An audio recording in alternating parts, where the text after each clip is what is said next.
الحمد لله نحمده ونستعينه ونستغفره ونؤمن به ونتوكل عليه ونعوذ بالله من شرور أنفسنا ومن سيئات أعمالنا من يهده الله فلا مضل له ومن يضلله فلا هادي له ونشهد أن لا إله إلا الله وحده لا شريك له ونشهد أن سيدنا وسندنا ومولانا محمدا عبده ورسوله أما بعد فأعوذ بالله من الشيطان الرجيم بسم الله الرحمن الرحيم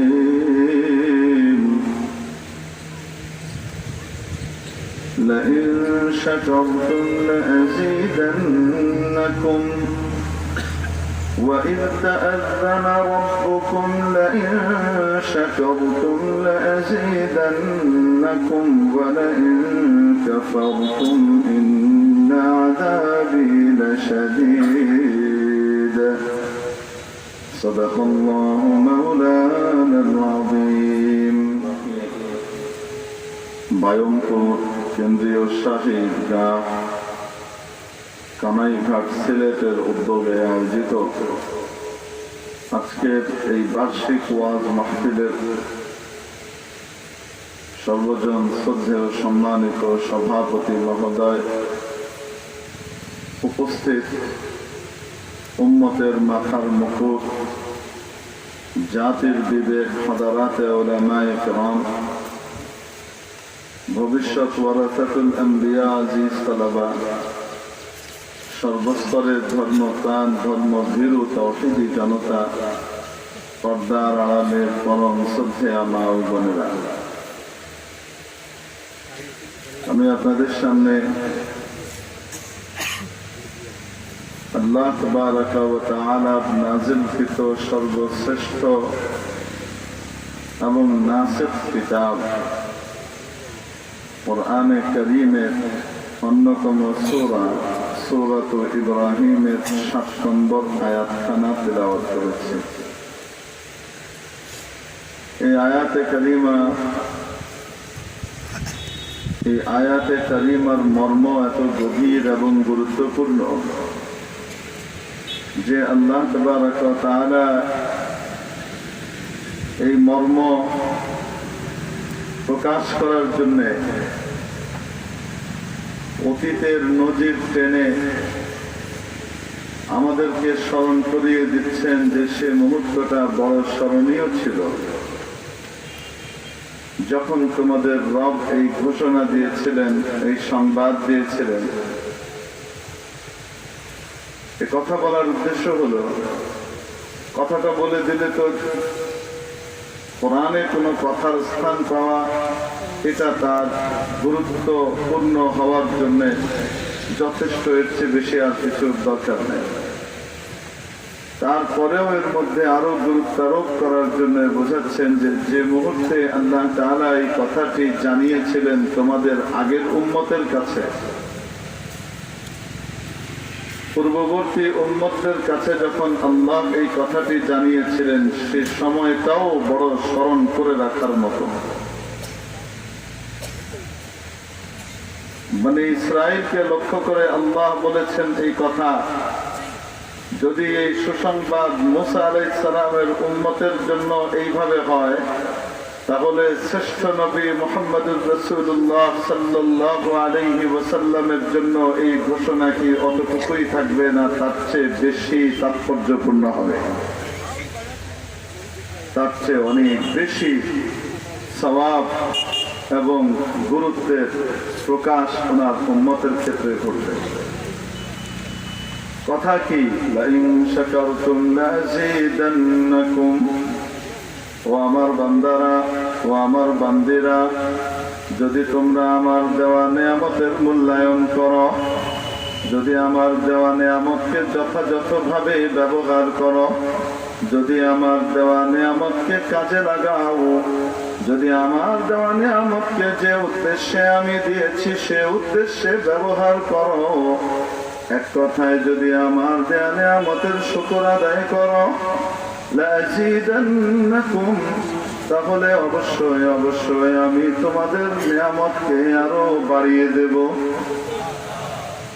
ওয়ালাইন কাফারতুম ইন্না আযাবী লাশাদীদ, আর যদি নিয়ামতের না শুকরি করো, অবমূল্যায়ন করো, নিয়ামতের অপব্যবহার করো, অসৎ ব্যবহার করো, যে উদ্দেশ্যে নিয়ামত দিয়েছি সে নিয়ামতকে সে উদ্দেশ্যে ব্যবহার না করে উল্টো কাজে ব্যবহার করো, তাহলে মনে রাখবা নিয়ামত তো কেড়ে নেবই নেব, আমার সাজা আমার আযাব বড় কঠোর এবং কঠিন।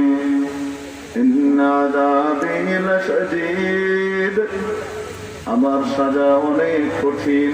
মেরে মুহতারাম দোস্ত, আমরা যে বেঁচে আছি, দুনিয়াতে আছি, টিকে আছি, খাই দাই চলাফেরা করি, সবকিছু কার নিয়ামতের কারণে।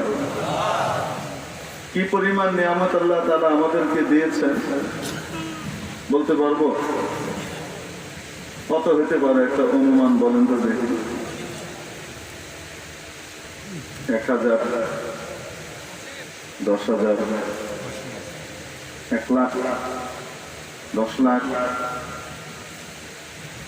খুব কেনা, হ্যাঁ অগণ এখন তো ঠিক আছে, একটু জনে টনে বলেন না।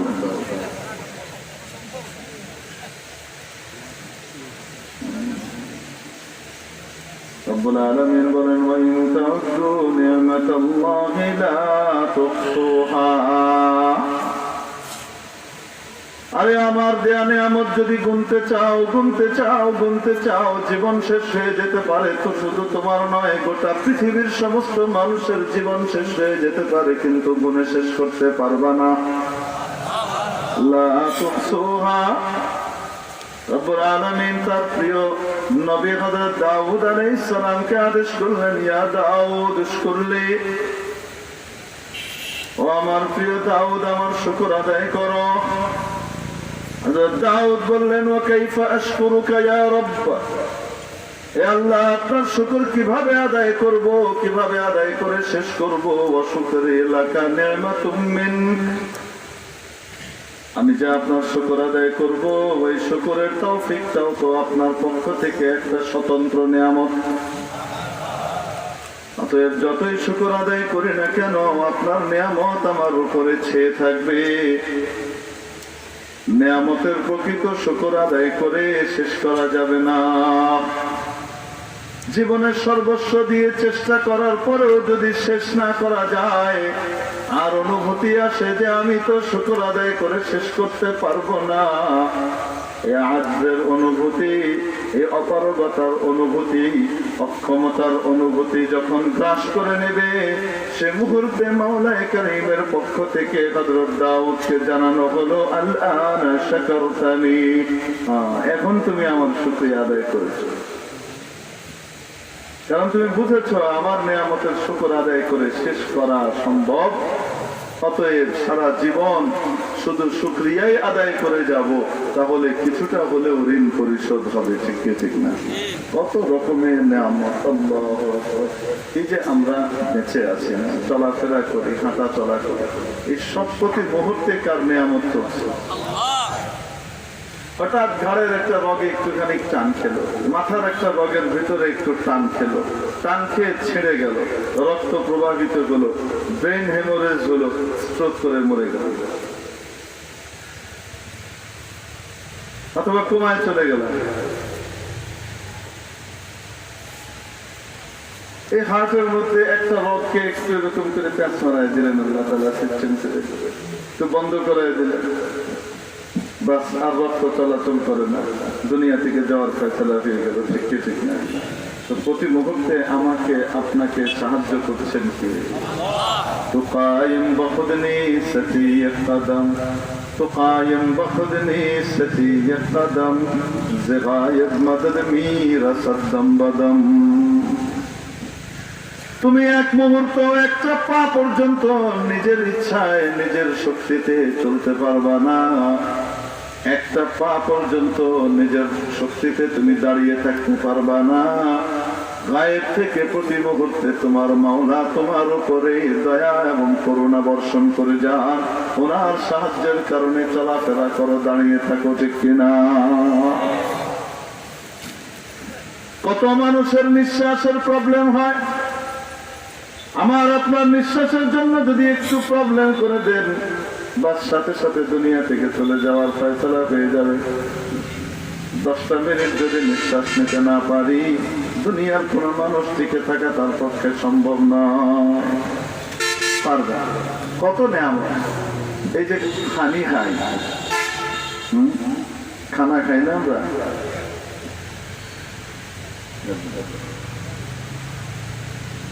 খানা খাই না, এই যে খানা খাই, খানা কার নেয়ামত?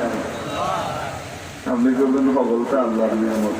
এটা হলো আমরা চাষবাস করলাম, আমরা চাষবাস করে তারপর কি করলাম? খাবার উৎপাদন করলাম, আমরা খেলাম, লাঙ্গল বাইলাম আমি, গরু ঠেললাম আমি, পানি দিলাম আমি, যার কারণে কেন গাছ হইলো, এখানে এটা হইলো, সেটা হইলো, ওই দিয়ে আমরা খাইলাম। আপনি কেন এটা আল্লাহর নিয়ামত, হবলটা আল্লাহর নিয়ামত? কেমন করেন? আচ্ছা ঠিক আছে, মনে করেন লাঙ্গল বাইলাম আমি, গরু ঠেললাম আমি, গরুটা বানাই দিছে কে? আচ্ছা কয় এখন গরু আর ঠেলতাম না, এখন আধুনিক মেশিন চলে আসে, মেশিন আছে, লাঙ্গল লাগবো না, গরু লাগবো না, এখন আল্লাহর নিয়ামত কিবা। আচ্ছা এখন আপনি লাগাইছেন দাম, এখন যদি আল্লাহ যদি চান যে এখানে দাম হতো না, সব সুটকা হইব, তখন কি করবেন? হয় না অনেক সময়? এটা কি পায় ওটা জানেন, কি পায় আপনারা? হ্যাঁ, সুতা দাম, গাছ হয়েছে, সব হয়েছে, কিন্তু সুতা খেতে পারবেন না? খেতে পারবেন। এটার ভিতরে দানাটা পয়দা করেন কি? আমার আপনার মুখে একটা ভাতের দানা তৈরি করে পাঠানোর জন্য মাওলানা কারীম সূর্যকেও দায়িত্ব দিয়ে রেখেছেন। প্রত্যেকদিন তোমাকে ওঠা লাগবে, যথা সময়ে আলো দেওয়া লাগবে। মেঘকে আদেশ করে রেখেছেন, যাও ওখানে গিয়ে পানি বর্ষণ করো। জমিনের নিচে পানির ব্যবস্থা করে রেখেছেন, কিছু না কিছু পানি তল থেকেও যায়, ঠিক কিনা? মাটিকে আদেশ করে রেখেছেন, এখানে ধানের গাছটা তৈরি হওয়ার জন্য ব্যবস্থা করো। মাটি কাজ করে, পানি কাজ করে, আসমানের সূর্য কাজ করে। আর আপনি যখন আম খান, আমের মধ্যে যে রং তৈরি হয়, ফলের মধ্যে যে রং তৈরি হয়, এই রং তৈরি হয় চাঁদের আলোর কারণে। চাঁদকেও আদেশ করে দিয়েছেন সুন্দর ডিজাইনের জিনিসটা তৈরি করতে হবে, দেখতে যেন ফ্যাকসা না লাগে, খারাপ না লাগে, দেখতে যেন সুন্দর লাগে, তার খেতে যেন তৃপ্তি লাগে, দেখতেও ভালো লাগে, চোখটাও ভরে যায়, মনটাও ভরে যায়, খেতে গিয়ে জিভটা এবং পেটটাও যেন ভরে যায়। এই জন্য আদেশ করে রাখলেন, ও চাঁদ তুমি সময়ে সময়ে আলো দাও, না হলে এটা অত সুন্দর রং ধারণ করবে না। এসব ব্যবস্থা করে দিয়েছেন কে?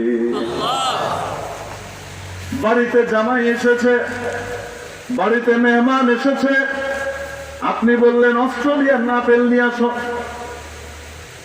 বাজার থেকে আঙ্গুর নিয়ে আসো। আঙ্গুর আমাদের দেশে হয়তো আঙ্গুর এনে দেখিতে মুহে দেওয়ার মতো না, ঠিক না? এই আঙ্গুর আনার জন্য প্রত্যেকে আসবে, হয় চায়না থেকে আসতেছে, নয়তো কাশ্মীর থেকে আসতেছে, ঠিক না? আপেল আসতেছে, কই থেকে আনছো আপেল? অস্ট্রেলিয়ান আপেল কেটে দিচ্ছে। অস্ট্রেলিয়ান আপেলটা আমার আপনার সামনে আসার জন্য এনে রাখা আছে সামনে। এই আপেল আমার আপনার চোখের সামনে আসার জন্য, খাবার জন্য, পেশ হওয়ার জন্য কতজনের খাটনি। হাদিস শরীফ বলে যে কোনো খাবার বান্দার সামনে এসে হাজির হতে 360 জনের মেহনত থাকে। কতজন? তার পিছনে 360 জন খাটে, তোমার খবর নাই।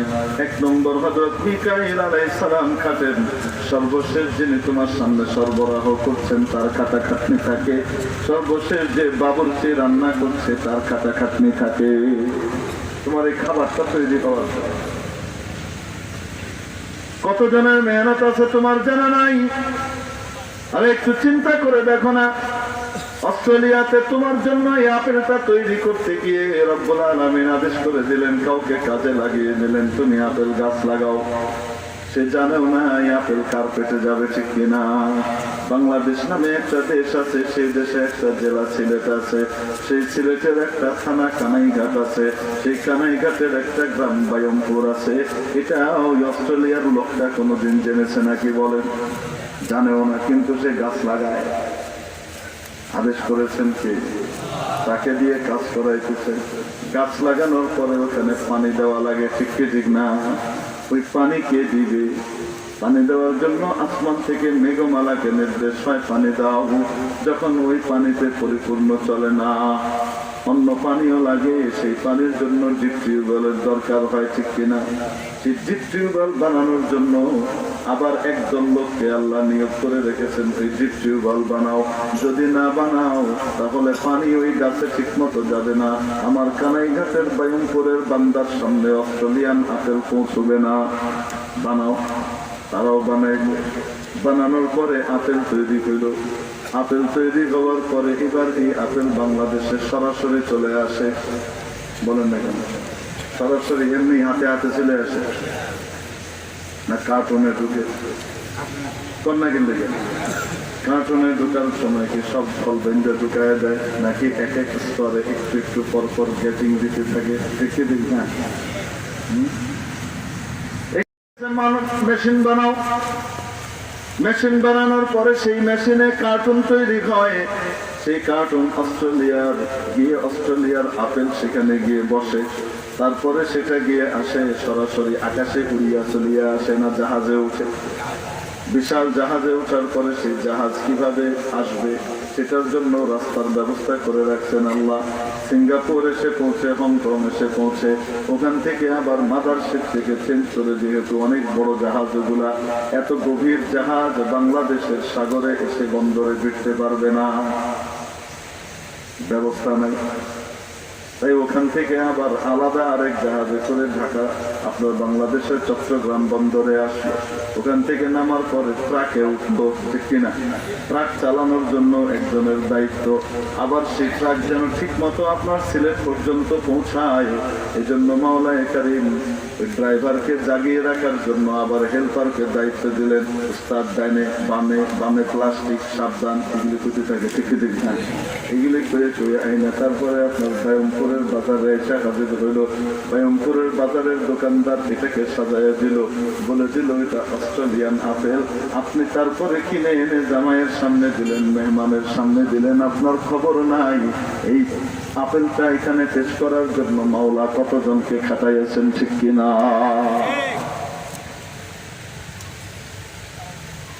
রব্বুল আলামিনের কুদরত। এই জন্য প্রতিটা খাদ্য দ্রব্য আল্লাহর নেয়ামত, ঠিক ঠিক না?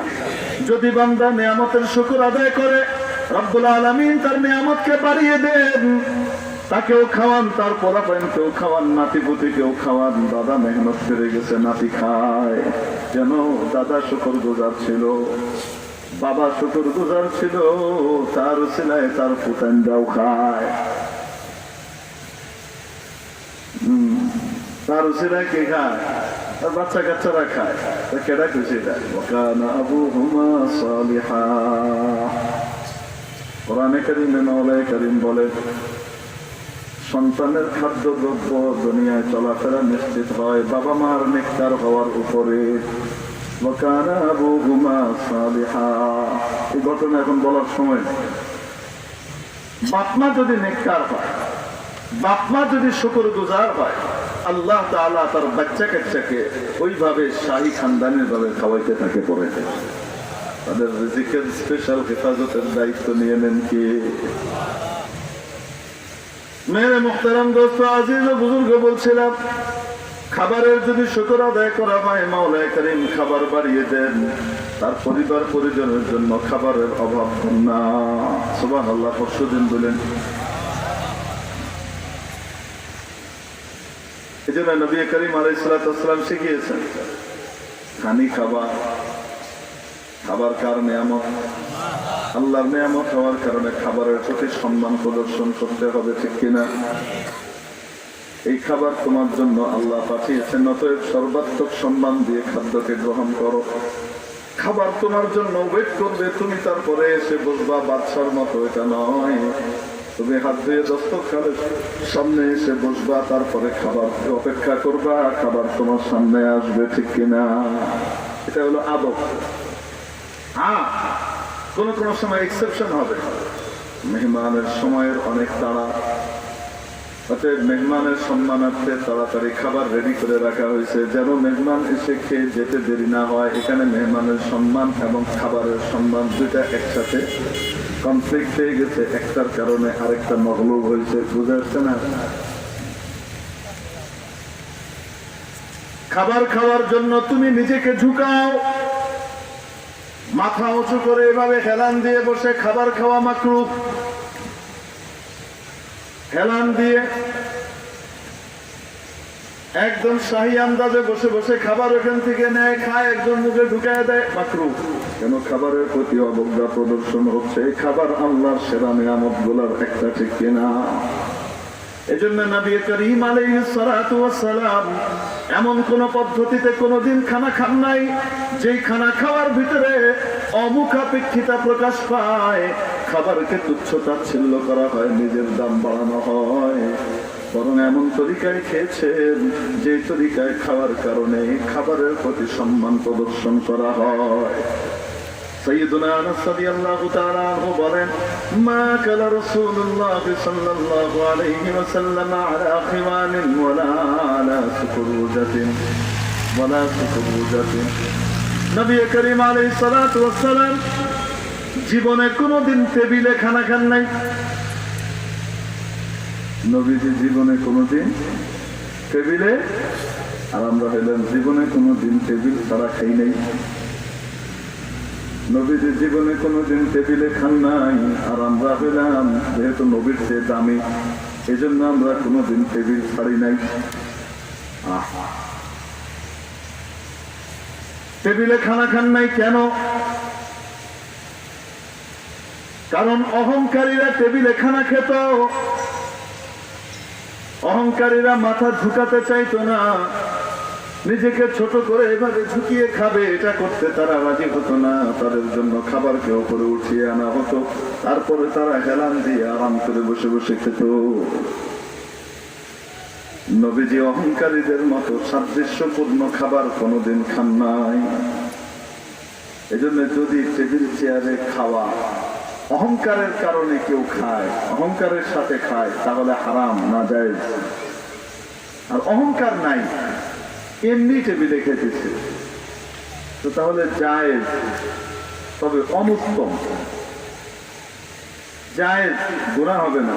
অহংকারের নিয়তে খেলে গুনাহ হবে না, জায়েজ, হারাম। আর যদি অহংকার ছাড়া এমনি খায়, অহংকার টহংকারের নিয়ত নেই, সবাই খায় তাই তাও সে খায়, খাওয়াটা জায়েজ, গুনাহ হবে না, তবে উত্তম না।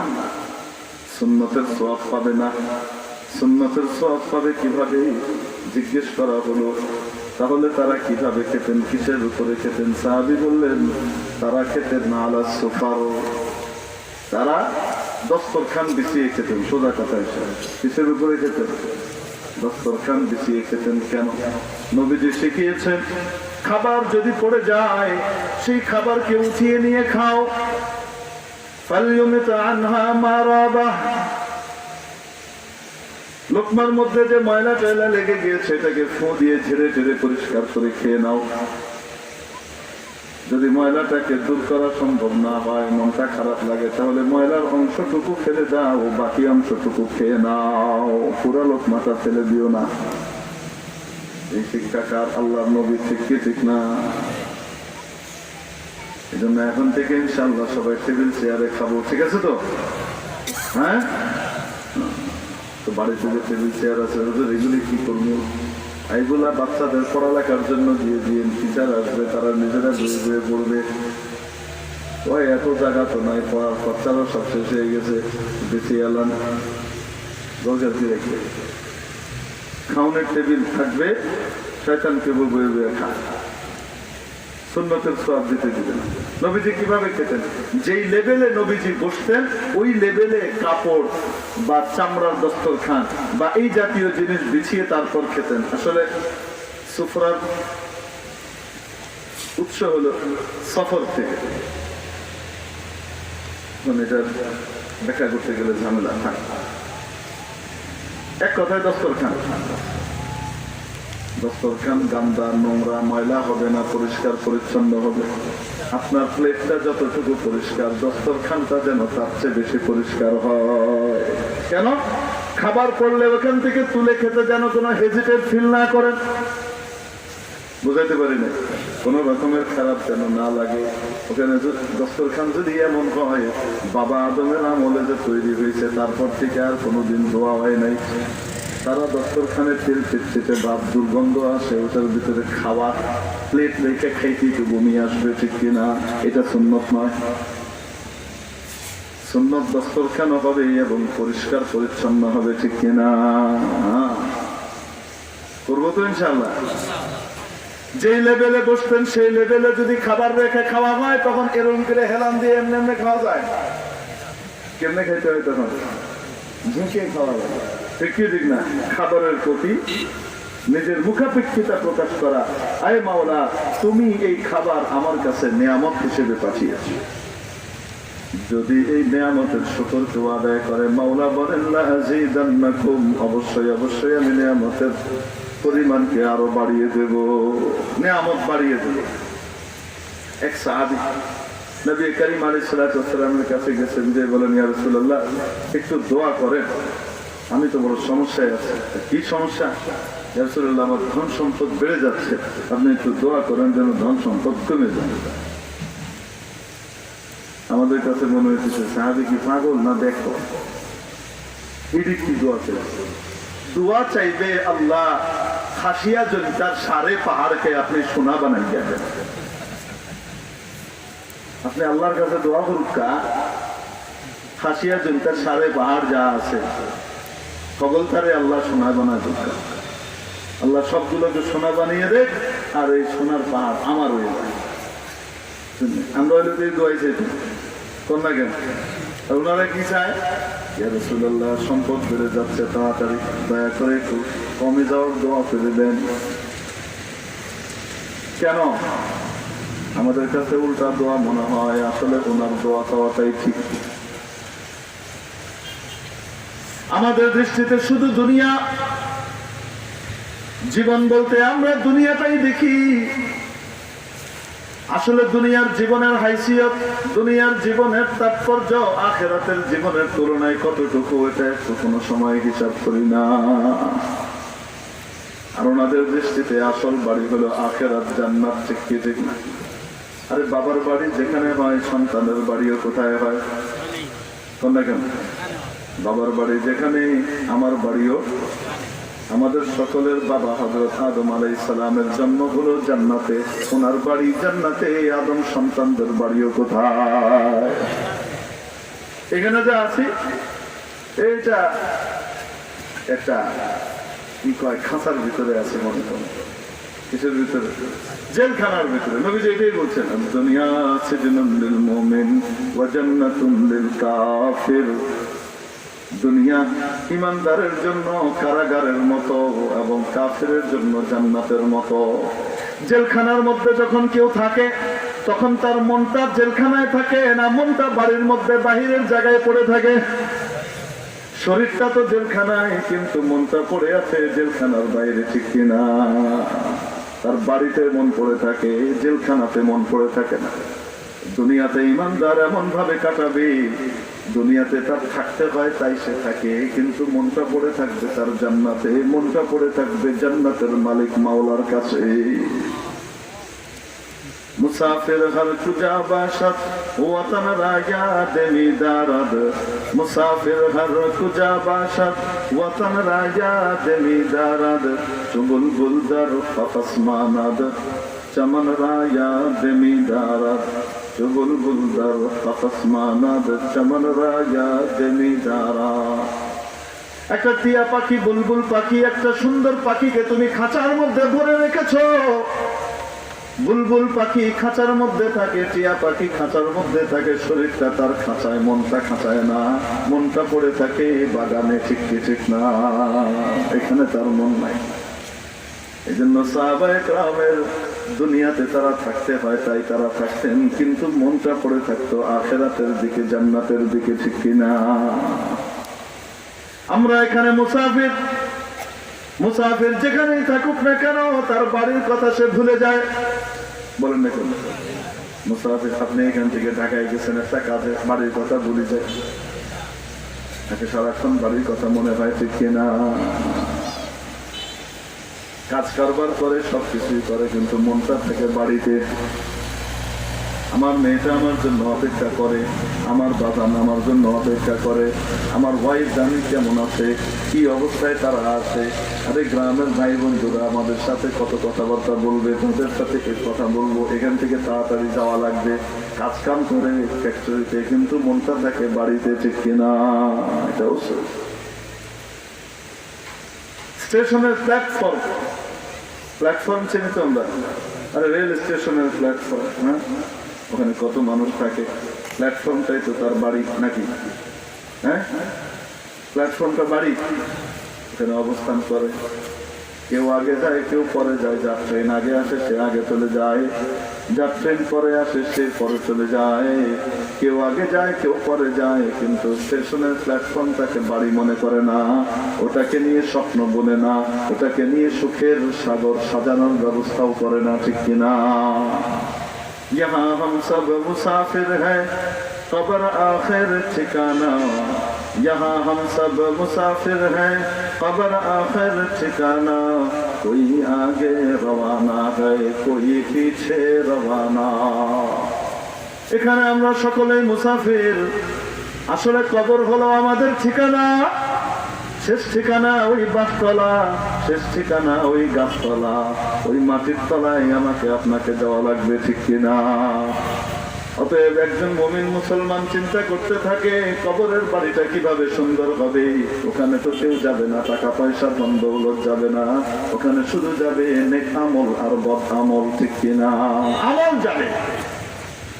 হাদিস শরীফে নবীজি বলেন, একজন বান্দা বা বান্দিকে যখন কবরে রাখা হবে, কবরে রাখার পরে নির্জনতার ঘর, ওখানে সব বন্ধ করে দেওয়ার পরে আর কেউ কি আসতে পারবে? বলেন না কেন? কেউ ঢুকারও জায়গা নাই, একা একা চিপা একটা জায়গার মধ্যে শুয়ে আছে, উঠে বসতে গেলেও বসার জায়গা নাই, বাঁশ এভাবে কাট করে দেওয়া। ঠিক কিনা? ওই জায়গার ভিতরে সে নির্জনতার কারণে একাকিত্ব অনুভব করবে, ওয়াহশাত অনুভব করবে। হঠাৎ তার পাশে মাথার কাছে দেখবে অত্যন্ত সুন্দর এক মানুষ বসে আছে। এত সুন্দর, এত সুন্দর, এত সুন্দর, এত সুন্দর মানুষ পৃথিবীতে কোনোদিন সে আর দেখে নাই। সে বলবে, তোমার মুখ থেকে তো কল্যাণ এবং ভালাই ঠিকরে বেরোচ্ছে, মনে হচ্ছে মাথা থেকে পা পর্যন্ত তুমি কল্যাণ বয়ে এনেছো। এই অন্ধকার কবরে তুমি কোত্থেকে আসলা? আমার আত্মীয় স্বজন তো কেউ নাই। ওই যুবক বলবে, আনা আমালুকা সালেহ, তুমি যে নামাজ পড়েছো, রোজা রেখেছো, হজ করেছো, যাকাত দিয়েছো, মা বাবার সেবা করেছো, খেদমত করেছো, স্ত্রী পুত্র পরিজনের দায়িত্ব পালন করেছো, আত্মীয় স্বজনের হক আদায় করেছো, বিধবার মালকে মেরে দাও নাই, ইতিমের মাল ভক্ষণ করো নাই, তুমি যে তোমার পাড়া প্রতিবেশীর হক আদায় করেছো, তুমি যে তোমার নবীজির হক আদায় ঠিক মতো করেছো, যে নেক আমলগুলা করেছিলা, সেই নেক আমলগুলা আজকে আমাকে যে দেখতে পাচ্ছ, চিনতে পারো না, আমি তো সেগুলাই। আনা আমালুকা সালেহ, আমি তোমার নেক আমল। তাহলে কবরকে সুন্দর করা লাগবে কি লাগবে না? ওটা আসল ঠিকানা। ওই ঠিকানা যেন সুন্দর হয়, ওই ঠিকানা সুন্দর হবে দুনিয়ার আমল যদি ভালো হয়। ঠিক কিনা? আরেকজন বদকার এক তো নির্জনতা একাকিত্বের মধ্যে আছে, তারপরে হঠাৎ দেখবে কোত্থেকে যেন এক কুৎসিত বদখত বদসুরত একদম কদাকার কদর্য চেহারার এক লোক, গা ঘিন ঘিন করে এরকম একজন বসে আছে। তুমি কোত্থেকে আসলা? তোমার মাথা থেকে পা পর্যন্ত কল্যাণ এবং অলক্ষণ প্রকাশ পাচ্ছে, কুলক্ষণে মনে হচ্ছে তোমাকে। তুমি কোত্থেকে আসলা? এমনি তো আমি বড় পেরেশানিতে আছে। সে বলবে চেনো না আমাকে, চেনো না? আরে তুমি যে দুনিয়ায় সুদি লেনদেন করতা লাভের নামে, আমি সে। আমাকে চিনতে পারো না? আরে যে দুনিয়াতে ঘুষের কারবার করতা, আমি সে। চিনতে পারো নাই? দুনিয়াতে মিথ্যা কথা বলে বলে বেড়াইতা, আমি সে। দুনিয়াতে যে চুগলখড়ি করতা, একজনের কথা আরেকজনের কাছে লাগিয়ে গিয়ে গন্ডগোল লাগাইয়া দিতা, একটু বাড়াইয়া একটু কমাইয়া লাগাইয়া প্যাঁচ লাগাইয়া দিতা, পেরেশানি করতা, মারামারি লাগাইতা। দুনিয়াতে চুরি করতা, ডাকাতি করতা, ছিনতাই করতা, রাহাজানি করতা, জুলুম করতা, নির্যাতন করতে, বাবা মাকে কষ্ট দিতে, আলেম ওলামার সাথে বেয়াদবি করতে, দিনদার পরহেজগারদেরকে রাজাকার বলে, স্বাধীনতা বিরোধী বলে খোঁচা দিতে, কটাক্ষ করতে, যত রকমের অপকর্মগুলা করতে। এখন চিনতে পারো না আমাকে? আমি তো সেগুলা। আনা আমালুকা সাইয়্যি, আমি তোমার বদ আমল এবং খারাপ কাজ। কবরের মধ্যে তুমি একটু অশান্তি ভোগ করবা, আর আমাকে দেখে আরো বেশি অশান্তি তোমার হবে। বুঝতে পেরেছি? এই জন্য আমরা এখানে, এটা আমাদের আসল বাড়ি না কবর। यहाँ हम सब मुसाफिर गए कब्र आखिर ठिकाना, कोई आगे रवाना है कोई पीछे रवाना। কেউ আগে যাবে কেউ পরে যাবে। এই জন্য সাহাবীদের সামনে এই দুনিয়ার কোনো দাম ছিল না, তাদের সামনে শুধু থাকতো আখিরাত আর আখিরাত, ঠিক কিনা? হযরত জি মাওলানা ইলিয়াস সাহেব রাহমাতুল্লাহ আলাইহি বলতেন, যদি সাহাবায়ে কেরাম আমাদেরকে দেখতেন তাহলে বলতেন সব মুনাফিক হয়ে গেছে। ইমানদারের আচরণ এদের মধ্যে দেখা যায় না। ইমানদারের চিন্তা চেতনা জুড়ে শুধুমাত্র আখিরাত থাকে, শুধুমাত্র। আর এদের ভিতরে আখিরাত ছাড়া দুনিয়ার চিন্তা ওরা করে বেড়ায়। এরা তো ইমানদার নয়, মুনাফিক। তারা আমাদেরকে মুনাফিক বলতেন। আর আমরা যদি তাদেরকে দেখতাম তাহলে আমরা বলতাম যে এই সবগুলা পাগল হয়ে গেছে, শুধু আখিরাত আখিরাত, দুনিয়া করতে হবে না, এরা পাগল হয়ে গেছে। যেমন এখন এই প্রশ্ন শুনে মনে হচ্ছে না যে সাহাবীরা কি দোয়া আছে, ইয়া রাসূলুল্লাহ আমার ধন সম্পদ কমার দোয়া করেন, এটা কি দোয়া আছে? ধন সম্পদ বাড়ার দোয়া করেন। আমি হাইমু হবল তারে হাওয়াইমু, আমি দান করমু, আমার নিজের যদি না রাখে আমি আরেকজনের দিমু ফিকা। কিছু কিছু হয়, পুরা তো হয় না, এজন্য আপনারা হাসেন, বুঝলেন? আমাদের হিসাব যত বেশি টাকা হবে তত বেশি নিজে খাবো, অন্যকেও দিব। টাকা যদি না থাকে অন্যকে দিব কেমনে? সাহাবায়ে কেরাম চিন্তা করতেন, দিব তো পরের কথা, কিয়ামতের দিন হিসাব তো একটা হবে আলাদা। আয় কিভাবে করছো সেটা আগে দেখাও। আয় কেমনে করছো? বৈধ পন্থায় একজন আয় করেছে 10 টাকা, আরেকজন আয় করেছে 10,000 টাকা। 10 টাকা আয়ের হিসাব দেখাইতে যতটুকু সময় লাগবে, 10,000 টাকার হিসাব দেখাইতে অতটুকুই সময় লাগবে না, আরো বেশি লাগবে। ওনাদের হিসাব হয়তো হিসাব কিতাব ওখানে দেরি হয়ে যাবে। অতএব যত কম হয় তত ভালো। আমাদের সামনে এটা থাকে। আজ থেকে 60-70 বছরের আগেকার ঘটনা। 2 বাচ্চা, 2 ছেলেকে বাপ টাকা দিয়েছে। একজনকে দিয়েছে 50 টাকা, আরেকজনকে দিয়েছে 2 টাকা। কত? একজনকে 50, আরেকজনকে 2 টাকা। যাকে 50 টাকা দিয়েছে সে খুব খুশি। 2 টাকা বলাকে, আব্বা এটা কি করলেন? তোমার 50 টাকা দিলেন, এটা কোনো কথা হলো? দিবেন না, আব্বা বুঝে কারে কি দেওয়া লাগে। কোরআনের আয়াত মারে, আব্বা বুঝে কারে কি দেওয়া লাগবে। তোমারে দেওয়া যাবে না, এই জন্য তোমার 2 টাকাই দিচ্ছে। এখন 2 টাকা বলা চিন্তা করে, যাক বাবার জিনিস বাবাই দিছে, না দিলে কি করতাম? উনার জিনিস উনি যাকে ইচ্ছা তাকে তাই দিবে, ঠিক কি ঠিক না? বাবা যে 2 টাকা দিছে রাখি না, দিয়ে বলছেন যাও তোমরা 2জন ঘুরে আসো, যাও যার যার মতো করে। 2 টাকা বলা তো অল্প সময় ঘুরে গাড়ি শেষ। তারপরে হাঁটাহাঁটি করে এদিক ওদিক ঘুরে ঘুরে তারপরে আইসে সন্ধ্যার সময়। 50 টাকা বলাও ঘুরে আসছে। আসার পরে সন্ধ্যার পরে বাপ 2জনকে ডাকছে, এদিক আসো, বসো, হিসাব দাও। 50 টাকা বলা রেখে হিসাব দাও, 50 টাকা দিছি কি করছো?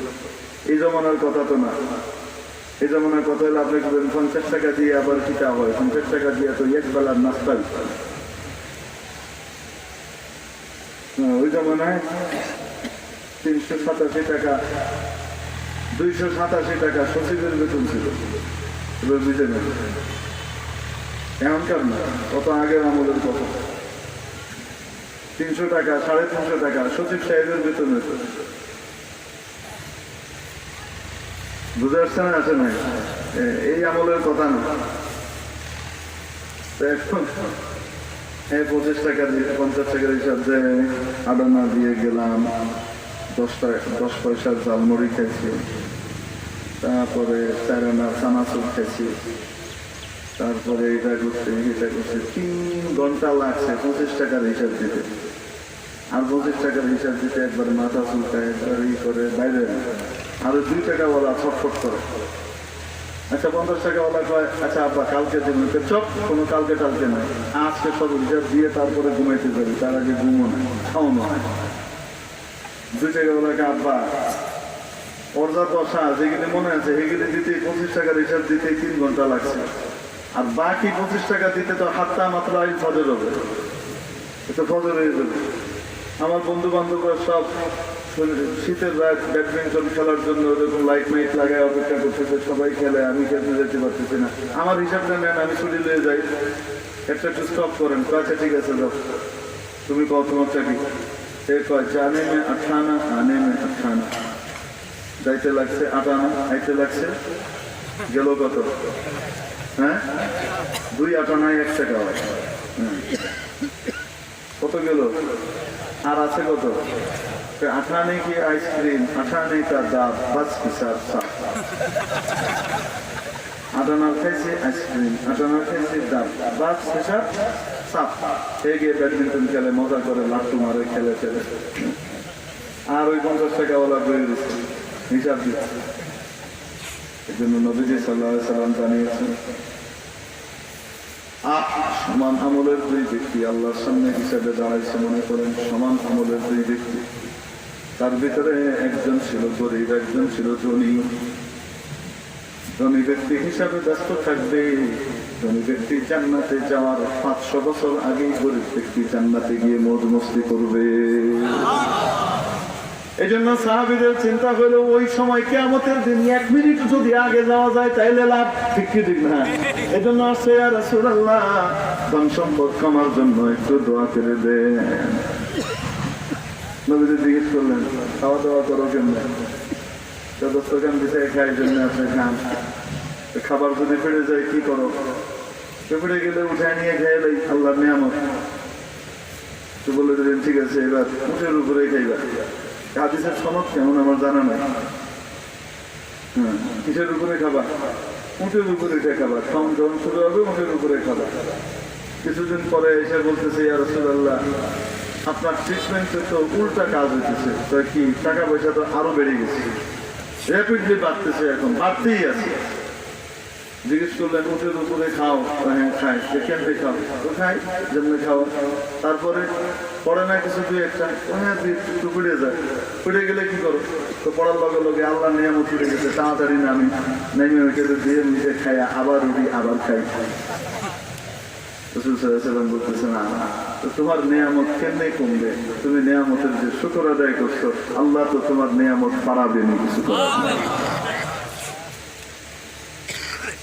অতএব দুনিয়ার টাকা পয়সা যদি থাকে, সাহাবীদের দৃষ্টিতে চিন্তা করতে হবে। সাহাবীদের মধ্যে অনেক বড় বড় ধনী ব্যক্তিও ছিলেন, ঠিক কিনা? কিন্তু তাদের ধনের উদ্দেশ্য ছিল ওই ধনগুলা দিয়ে আখিরাত কামাই করবে, আল্লাহর ব্যাংকে জমা করবে, ঠিক কিনা? জান্নাতের বাড়িকে কিভাবে সমৃদ্ধ করবে, টাকা পয়সা দিয়ে উদ্দেশ্য তাদের এটাই হইতো। হযরত আব্দুর রহমান ইবনে আওফ রাদিয়াল্লাহু তাআলা আনহু বিশাল বাণিজ্য বহর আসছে, সারা মদিনার ভিতরে একদম হইচই পড়ে গেছে। আম্মা জান আয়েশা সিদ্দিকা রাদিয়াল্লাহু তাআলা আনহার কানে আওয়াজ গেল, জিজ্ঞেস করলেন এই আওয়াজ কিসের? লোকজন বললেন আব্দুর রহমান ইবনে আওফের বিশাল বাণিজ্য বহর আসছে, মদিনার অলিগলি ভরে গেছে, তার উঠে মাল ভর্তি উঠে ভরে গেছে। এত ধন সম্পদ দেখে মানুষের মধ্যে হরিহট্টগোল হচ্ছে, শোরগোল চলছে, গুঞ্জন চলে। আম্মা জান হযরত আব্দুর রহমান ইবনে আওফ রাদিয়াল্লাহু তাআলা আনহুকে ডাকাইলেন, ডাকিয়ে বললেন, আব্দুর রহমান, এই কবরওয়ালা দুনিয়া থেকে গিয়েছেন তো বেশি দিন হয় নাই, এখন এই দুনিয়া তোমাকে ধরে ফেললো। তিনি বললেন, আম্মা জান, দুনিয়া আমাকে ধরে নাই, এটা তো আমার কারোবার আর ব্যবসা। এই কারোবার আর ব্যবসার উদ্দেশ্য আমার আল্লাহর ব্যাংকে সমৃদ্ধ করা। আমি তো আমার আল্লাহর জন্য এই ব্যবসা করি। এই টাকা পয়সা এই দুনিয়াতে আছে, কিন্তু এটার জন্য, এটার মধ্যে আমার মন নাই, আমি প্রমাণ দিতে পারি। এই কথা বলে উঠে চলে গেছে।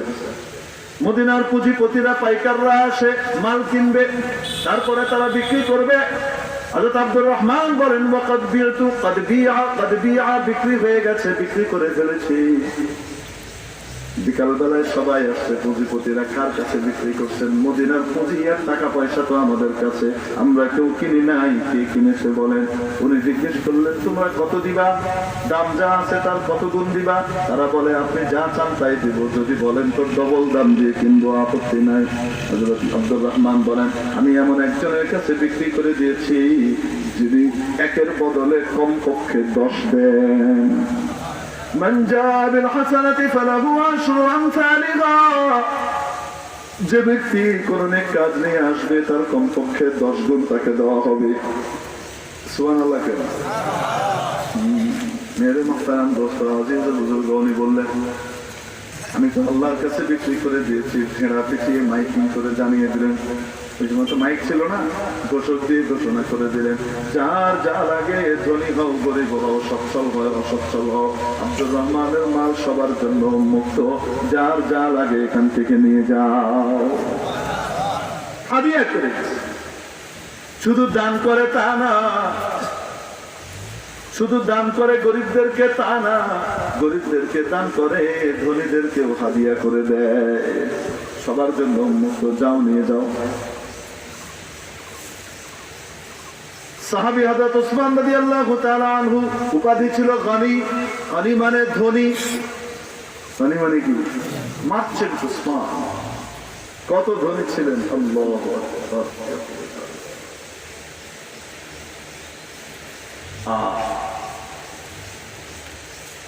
দান কেমন করতেন? কল্পনাতীত,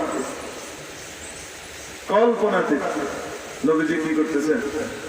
বয়ান করতেছেন ইসলামের জন্য, চান্দা দাও। হুজুররা মাঝে মাঝে চান্দা লয় না? মসজিদের জন্য, মাদ্রাসার জন্য চান্দা করে না? গরিব দুঃখের জন্য, হ্যাঁ, বন্যা কবলিত এলাকার জন্য, দুর্দশাগ্রস্ত এলাকার লোকজনের জন্য চান্দা করে না? সবাই টাকা দাও, চলো আমরা একটু ত্রাণ দিয়ে আসি। হ্যাঁ, করে কি করে না? জমিয়ত উলামা করে, আরো কতজনে করে। এরকম চান্দা দাও।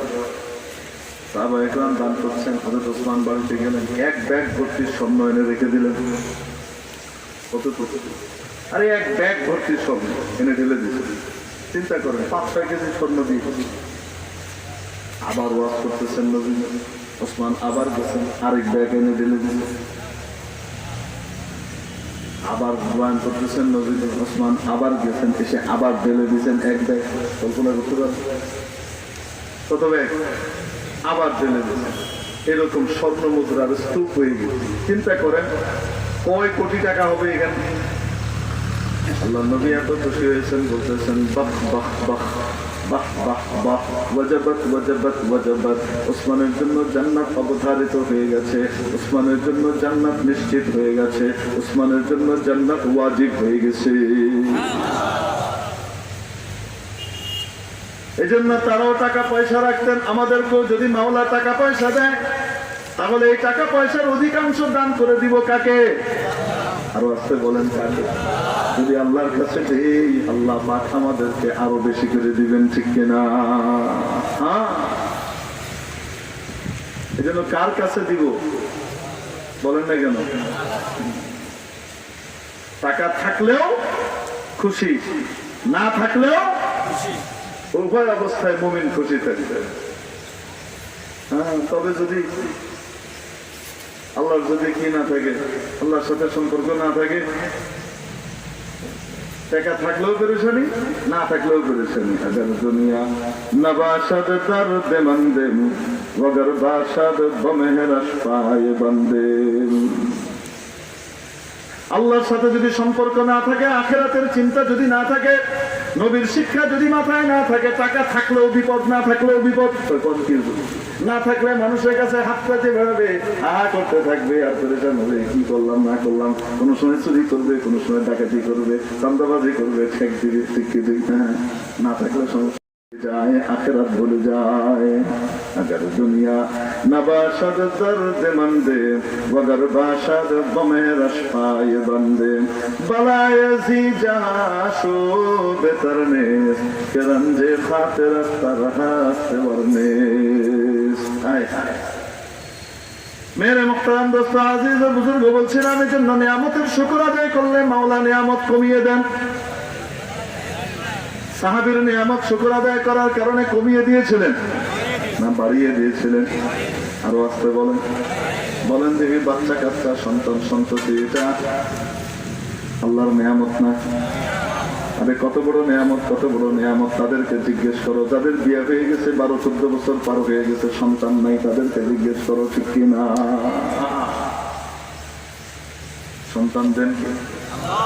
আরো আসতে يهب لمن يشاء إناثا ويهب لمن يشاء الذكور। যাকে চান কন্যা সন্তান দেন, যাকে চান পুত্র সন্তান দেন। ও ইউযাওয়িজুহুম যুকরানান ওয়া ইনাসা, অথবা কাউকে নারী এবং পুরুষ, কন্যা এবং পুত্র উভয় রকমের সন্তান মিলিয়ে দেন। ওয়াজআলু মান ইয়াশাউ আকিমা, যাকে চান বন্ধা করে দেন, নিঃসন্তান রেখে দেন। কেন? ইন্নাহু আলিমুন কদির, তিনি জানেন কার জন্য কোনটা প্রযোজ্য, কোনটা ভালো। এবং আরেকটা কারণ হলো উনি ক্ষমতা দেখাবেন। আই হ্যাভ পাওয়ার, আমার ক্ষমতা আছে, আমি দিব না, কি করবি দেখ। সারা দুনিয়ার ডাক্তার মিলেও বাচ্চা দিতে পারে না। স্বামীও ফিট, স্ত্রীও ফিট, মেডিকেল টেস্টে পরিপূর্ণ উত্তীর্ণ, কোন রকমের খুঁত নাই, কোন রকমের সমস্যা নাই। কিন্তু বছরের পর বছর পার হয়, বাচ্চা হয় না। হয় কি হয় না? কত ট্রিটমেন্ট, কত ওষুধ, কত কিছু। সন্তান কে দেয়? আরো আসতে নাকি খাতায় দেন? বাবা দেন। জিন্দা বাবা, মুর্দা বাবা, বলেন না কেন? জিন্দা বাবায় দেয়, মুর্দা বাবায় দেয়, রেখে দেয়। আরো আসতে, আরো আসতে। নাকাসমি দেহানা দে, নাকাসমি দেহাত, নাকাসমি দেহানা দে, নাকাসমি দেহাত, খোদামি দেহানা দে, খোদামি দেহাত। কেউ দেয় না, কেউ দেওয়াতে পারে না, আল্লাহ দেন, আল্লাহ দেওয়ান। ঠিক কি ঠিক না? কে দেওয়ান? অতএব সন্তানটা কার? যে উদ্দেশ্যে মাওলা দিলেন, সেই উদ্দেশ্যে সন্তানকে ব্যবহার করলে দুনিয়াতেও কাজে লাগবে, আখিরাতেও লাগবে। আর যদি সন্তানকে কাজে না লাগানো হয়, দুনিয়াও যাবে, আখিরাতও যাবে। নিয়ামত দাতা মাওলার ইচ্ছা অনুযায়ী সন্তান ব্যবহার করতে হবে। মাওলা শিখিয়েছেন কিভাবে ব্যবহার করতে হবে। সবার আগে আমাকে চিনাও। সবার আগে কাকে চিনাও? আমার এই বাবুটাকে, তোমার কাছে যে বাবুটা দিলাম, ছেলে দিলাম, মেয়ে দিলাম, সবার আগে এই বাচ্চাটাকে আমাকে চিনাও, আমার নবীকে চিনাও, জান্নাত জাহান্নাম চিনাও, আখিরাত চিনাও। সবার আগে আমারও চিনাও। রাসূল কারীম আলাইহিস সালাতু ওয়াস সালাম ইরশাদ করেন, যেই ব্যক্তির প্রথম বাক্য হবে লা ইলাহা ইল্লাল্লাহ, শেষ বাক্য হবে দুনিয়া থেকে যাওয়ার আগ দিয়ে শেষ কথাটা হবে লা ইলাহা ইল্লাল্লাহ, দাখালাল জান্নাহ, মাঝখানে কোনো কিছু দেখা হবে না, সোজা জান্নাতে পাঠিয়ে দেওয়া হবে। অতএব আপনার বাচ্চাটাকে সর্বপ্রথম যে বাক্যটা শেখাতে হবে সেটা কোনটা? যদি বাচ্চাটাকে চিরস্থায়ী মুক্তি দিতে চান, চিরকালের জীবনে সুখী করতে চান, কবরে সুখী করতে চান, হাসরে সুখী করতে চান, জান্নাতের কিয়ামতের দিন সবচেয়ে আরামের জান্নাতে যদি পৌঁছাতে চান, তাহলে বাচ্চাটার সর্বপ্রথম কালিমা এবং বাক্য হবে লা ইলাহা ইল্লাল্লাহ। বাচ্চা লা ইলাহা ইল্লাল্লাহ সর্বপ্রথম মুখ দিয়ে কখন বলবে? কখন বলবে? যখন দেখবে বাবা মা সারাদিন সিনেমা দেখে, যখন দেখবে বাবা মা স্টার জলসার ভিতরে বুড় হয়ে থাকে, যখন দেখবে বাবা মা ডিস্টিং গান বাদ্য বাজাইতে থাকে, ঠিক ঠিক না? এই বাচ্চাটা যখন চোখ ফুটবে, কথা কইতে পারে না, একটু একটু কয়, ওই সময় সে দেখবে সবাই গান গায়, হেউ গো আমি তোমার ভালোবাসি, গুগু বল করবো, ঠিক ঠিক না? কত জান্নাতে যাবে তো। বাচ্চাটাকে ধ্বংস করে দিল কে? বাচ্চাটা না আমরা।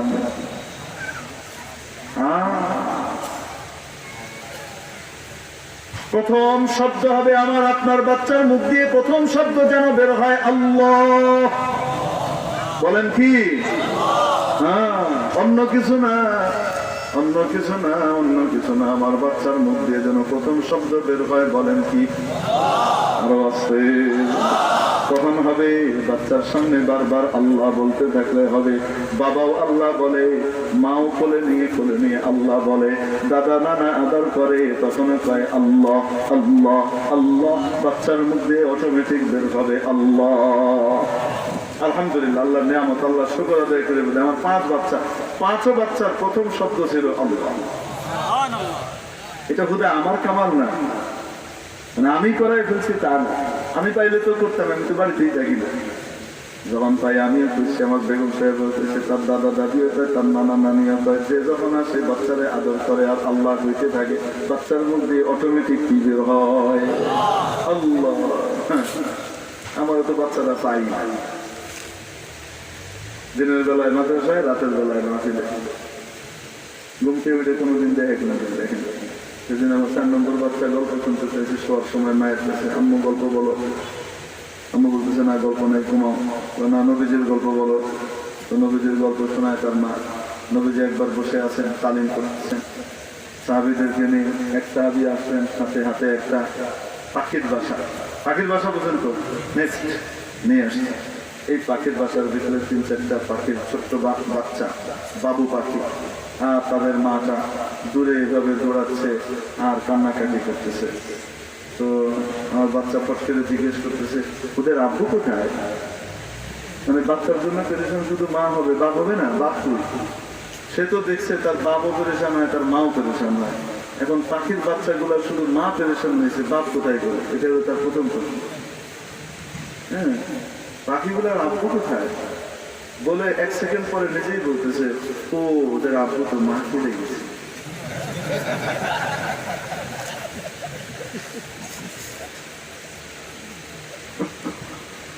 এটা বলতে চাইলাম যে আমি আগে বাচ্চাদেরকে খুব সময় দিতে পারছি, এখন দিতে পারি না। এখন যে আল্লাহ গুলা বলে, সবার সম্মিলিত মেহনতের কারণে বলে, ঠিক কিনা?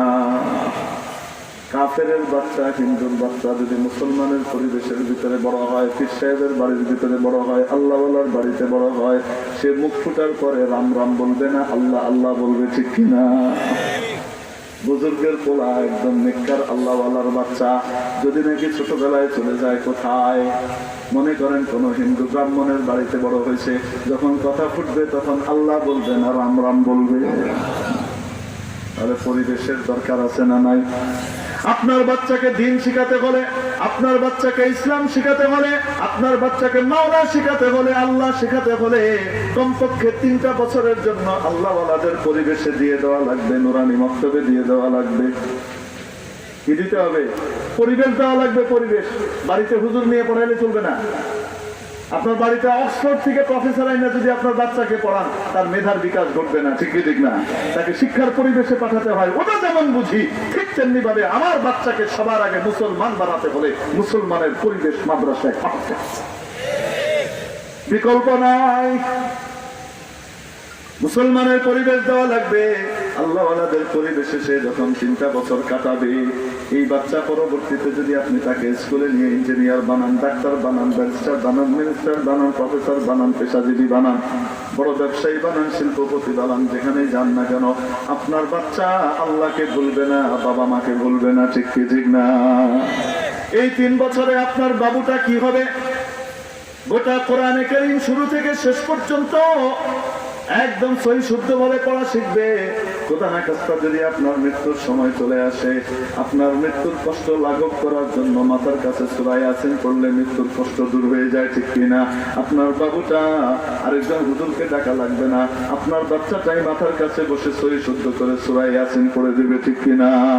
হ্যাঁ, আপনার বাচ্চাটা এর সাথে সাথে 40টা হাদিস মুখস্থ করবে অর্থ সহ, যার কারণে নবীজির শাফাত ওয়াজিব হয়ে যায়।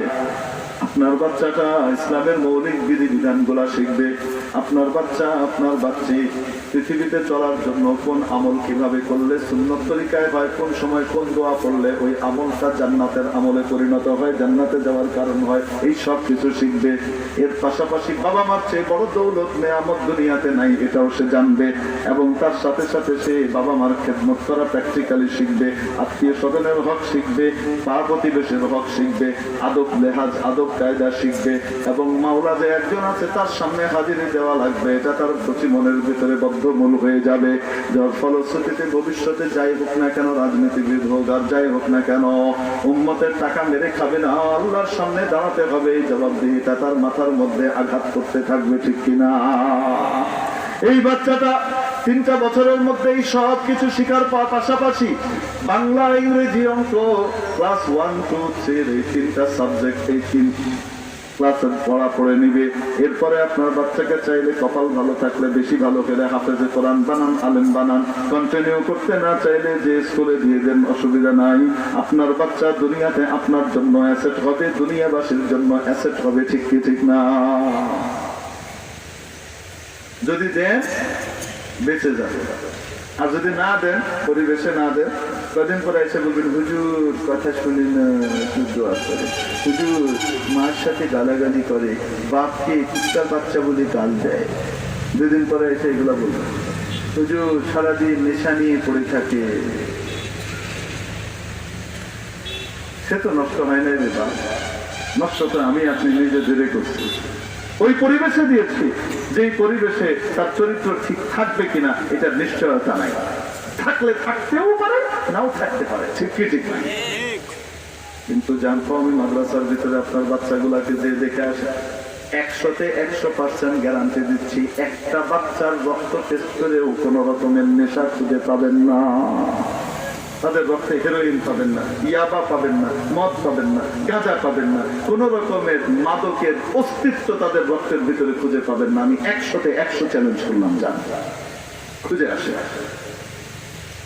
সবাই জানি আমরা কওমি মাদ্রাসায় পড়লে ইফতিজার হয় না, আমরা সবাই জানি কওমি মাদ্রাসায় একটা বাচ্চা পড়লে সে মাদকে আসক্ত হয় না, আমরা সবাই জানি একটা বাচ্চা কওমি মাদ্রাসায় পড়লে দুর্নীতি মুক্ত হয়ে বেড়ে ওঠার জন্য সে চেষ্টা করে, ওই নীতি নৈতিকতা নিয়ে সে বাড়ে, সে তার বাপ মার খেদমতকে নিজের জীবনের সবচেয়ে বড় আরাধ্য হিসেবে গণ্য করে। আমরা জানি, কিন্তু তারপরেও দেই না কেন? দুনিয়া বলে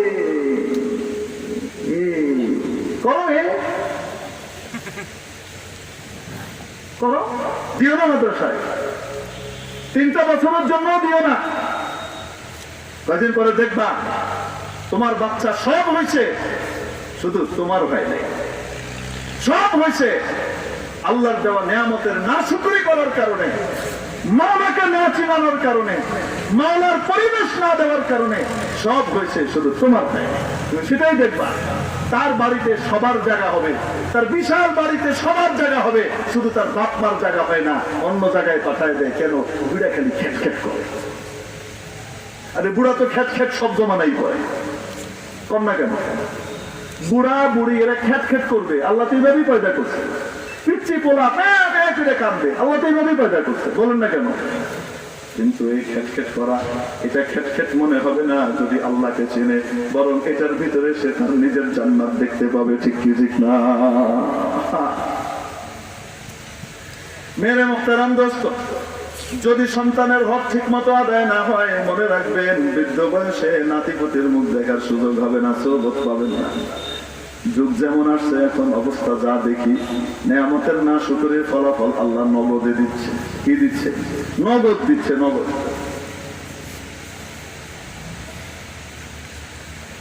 হুজুর যদি এখন এরকম হয়, আমার বাচ্চারা তো অনেক বড় হয়ে গেছে, ছোটবেলায় তাদেরকে মক্তবে দিতে পারি নাই, 3 বছরের জন্য দেওয়া তো এখন মুশকিল, কি করবো? দাওয়া তো তবলিগের মধ্যে পাঠাইয়া দেন, তবলিগ জামাতের সাথে আপনার বাচ্চাকে উঠা বসা করান, 3 দিনে পাঠান, ছুটির সময় চিল্লায় পাঠান।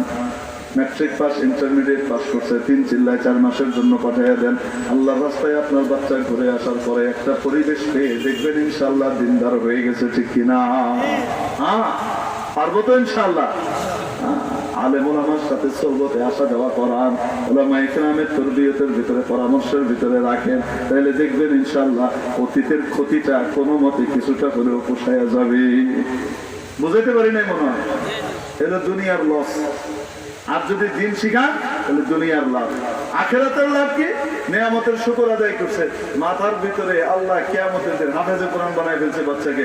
কিয়ামতের দিন এমন নূরের মুকুট পরাবে, সূর্যটা বাড়িতে এসে পড়লে যেমন আলো হইতো তার চেয়ে অধিক আলো হবে ওই মাথার মুকুট। কিয়ামতের দিনে রাজা রানী বানায় দেওয়া হবে, রাজা রানীর ভূমিকায় অবতীর্ণ করা হবে হাফেজে কোরআন, আমিল বিল কোরআনের বাবা মাকে। বুঝাইতে পারি নাই? হ্যাঁ। আর যদি না হয় কিয়ামতের দিন কি করবে জানেন? সূরা আহজাবের শেষ রুকুতে মাওলা বলে, وقالوا ربنا إنا أطعنا سادتنا وكبراءنا فأضلونا السبيلا। আয় আল্লাহ, আমরা আমাদের বড়দের বাবা মার অনুসরণ করেছি, ইত্তেবা করেছি, তারা আমাদেরকে সবই শিখাইছে, শুধু তোমারও শিখায় নাই। সবই চিনাইছে, শুধু তোমার পরিবেশ আমাদেরকে দেয় নাই, যার কারণে আমরা নষ্ট হয়েছি মাওলা। অতএব আমাদেরকে যা সাজা দিবেন আতিহিম যায়ফাইনি মিনাল আযাব, তাদেরকে ডবল সাজা দেন। আরেক আয়াতে বলেন, আরিনাল্লাযাইনি আদাল্লানা মিনাল জিন্নি ওয়াল ইনসি নাজআলহুমা তাহতা আকদামিনা। আয় আল্লাহ, আমাদের বাবা মা ওদেরকে একটু সামনে নিয়ে আসেন, তাদের কারণে জাহান্নামে যাচ্ছে রে মাওলা, একটু সামনে নিয়ে আসেন। মনের ঝাল মিটানোর জন্য পায়ের নিচে রেখে একটু দলিত মথিত করতে চাই, একটু চটকাইতে চাই। আল্লাহ নিয়ে একটু দেখান আমাদেরকে, ওই বাপ মাকে দেখবো, একটু পায়ের নিচে চটকাবো। এটা হলো নিয়ামতের না শুকরের ফল। এজন্য আমাদের বাচ্চাদের নিয়ামতের শুকর আদায় করবো তো ইনশাআল্লাহ। সহ শিক্ষায় বাচ্চাকে পড়াবেন না, নাজায়েজ হারাম। আপনার সাবালক বাচ্চা, সাবালিকা বাচ্চি, পরিষ্কার করে বলি, সাবালক বাচ্চা, সাবালিকা বাচ্চি বা বালেগ হই হই করছে এইরকম অবস্থার বাচ্চা বাচ্চিকে সহ শিক্ষায় পড়তে পাঠানো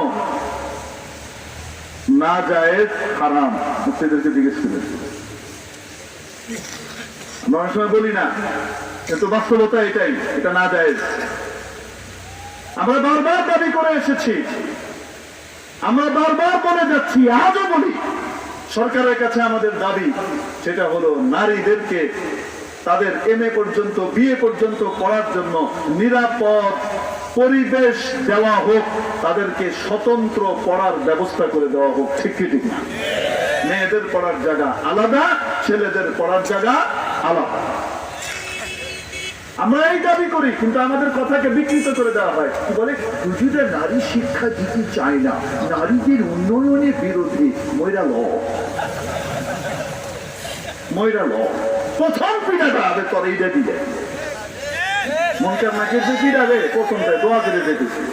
এই সমস্ত বিকৃতি যারা করে এদেরকে পিড়াটা যেন একদম মৌতের আগ থেকেই শুরু করে আজাল ইসলাম ফ্যামিলি পিড়ে বলছে নারী শিক্ষা না নে করলো খা, শুধু কথা বিকৃত করছিস না, খাই না।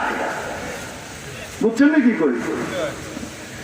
যদি যদি যদি স্বতন্ত্র নিরাপদ পড়ার ব্যবস্থা না করতে পারেন বা রাষ্ট্র না করে, প্রয়োজনে সহশিক্ষা বাদ দিতে হবে, তারপরেও সহশিক্ষার মাধ্যমে পড়ানো যাবে না। মামলা করে দিয়ে যত ইচ্ছা, তুমি আমার নামে মামলা করা লাগবে না, মামলা করার আগেই তোমার জন্য আল্লাহর কাছে অটো মামলা হয়ে যাবে। ফেরেশতা মামলা করবে, কিয়ামতের দিন ফিরা দেখবে না। বুঝলেন কি করি? আমার প্লেন ছেড়ে দিবে, একটু অনুমতি দিই। এজন্য নিয়ামতের শুকর আদায় করবো তো ইনশাআল্লাহ। বাচ্চাদেরকে সবাইকে নিয়ে স্কুল আর কলেজের ভিতরে ভর্তি করে দিব, ঠিক আছে না ইনশাআল্লাহ? ইনশাআল্লাহ কি করে বুঝে স্কুল কলেজে পড়াবেন, অবশ্যই পড়াইতে কোনো অসুবিধা নাই, কিন্তু সবার আগে নিজের বাচ্চাকে মুসলমান বানাবো। পারবো না ইনশাআল্লাহ? নিজের বাচ্চাদেরকে 3 বছরের জন্য মক্তবে ভর্তি করে মুসলমান বানাইতে কে কে রাজি আছি? হাত উঠাই। আল্লাহ এই হাতগুলাকে কবুল করে নেন। আয় মাওলা এই হাতগুলাকে কবুল করে নেন। আয় আল্লাহ এনাদের বাচ্চা কাচ্চা আওলাদ ফরজান নাতি পুতি সকলকে দিনদার পরহেজগার বানিয়ে দেন। আপনার খাঁটি বান্দা বান্দি আপনার হাবিবের খাঁটি উম্মতি হিসেবে কবুল করে নেন। একজন বাচ্চাকেও আপনি বকে যেতে দিয়েন না, নষ্ট করেন না। আয় আল্লাহ আমাদের বাচ্চাদের মাধ্যমে আমাদের পরীক্ষা নিয়েন না। আয় আল্লাহ তাদের মাধ্যমে আমাদেরকে আখিরাতে চূড়ান্ত শান্তি সুখ কামিয়াবি সফলতা দান করুন। ওমা আলাইনা ইল্লাল বালাগ। আসসালামু আলাইকুম ওয়া রাহমাতুল্লাহি ওয়া বারাকাতুহু।